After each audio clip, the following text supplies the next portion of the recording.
Почитувани, ВМРО ДПМН и Трајко Славевски го окупираа Советот на град Скопје и донесоа невалиден заклучок, кој е на директна штета на граѓаните и на приватните превозници. Хаосот со јавниот превоз ќе продолжи само поради политичкиот инает на ДПМН и кавгите со Арсовска.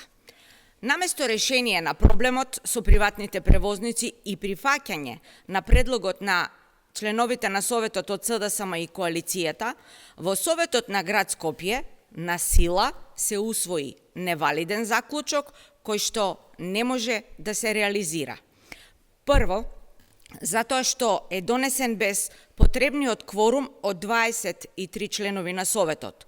Само 19 советници беа присутни во салата на Советот. Второ, поминати се сите законски рокови кога можеше да се направи ребаланс на буџетот на град Скопје, кој што беше до 15 ноември. Така, како што е дефиниран од председателот на Советот заклучокот, реално не може да се реализира од страна на службите, ниту од ЈСП да го имплементира.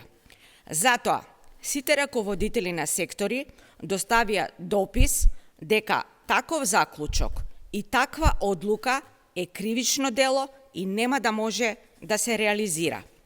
Само поради политичкиот инает и кавгите со Арсовска, Трајко Славевски и ДПМН не го прифатија предлогот да се измени и дополни одлуката за линиски превоз, член 103 од одлуката, тоест да прифатија да се пристапи кон измена на методологијата за пресметување, трајно ќе се решеше проблемот, а цената на билетот немаше да се покачи.